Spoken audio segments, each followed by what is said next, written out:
नमस्कार प्रेक्षकांनो, स्टार प्रवाहावरील तू ही रे माझा मितवा या मालिकेच्या आगामी भागात आपण पाहणार आहोत की अंजली ही पुन्हा एकदा अर्णववर रागवलेली असते आणि ती आपली बॅग भरून घर सोडून निघून जाऊ लागते.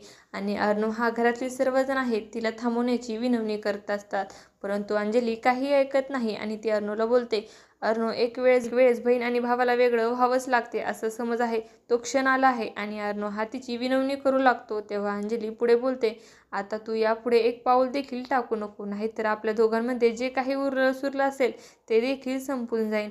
आणि तेव्हा अर्णव आणि ईश्वरी दोघेही जागेवर स्तंभ उभे राहतात आणि अंजली ही निघून जाते. त्यानंतर आपण पाहतो सुप्रिया ही भाजी आणण्यासाठी मार्केटमध्ये गेलेली असते आणि त्याच वेळेस कारमधून वल्लरी मामा जात असतात आणि तेव्हा त्यांची नजर ही सुप्रियावर पडते आणि मामा हे वल्लरीला बोलतात, सुप्रिया इथे काय करत आहे? आणि तिला पाहिल्यानंतर वल्लरी ही घाबरते आणि ती विचार करते, अरे देवा, इथे काय करत आहे? तेव्हा मामा बोलतात, आपण त्यांना कारमधून जिथे हवं तिथे ड्रॉप करूया. आणि तेव्हा वल्लरी ही अतिशय घाबरलेली असते.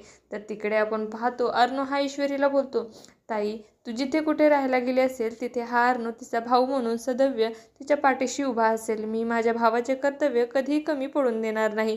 तेव्हा ईश्वरी बोलते, आणि मी बायको या नात्याने तुमच्यासोबत कायमस्वरूपी असेल, माझं तुम्हाला वचन आहे. असं बोलून ती आपला हात पुढे करते आणि अर्णव देखील तिचा हात पकडतो. आता येणाऱ्या भागामध्ये अर्णव आणि ईश्वरी कशा प्रकारे अंजलीला राकेशपासून वाचवणार हे पाहणं अतिशय रोचक ठरणार आहे. तुम्हाला जर आपला व्हिडिओ आवडला असेल तर चॅनलला लाईक, शेअर आणि सबस्क्राईब करायला विसरू नका. धन्यवाद.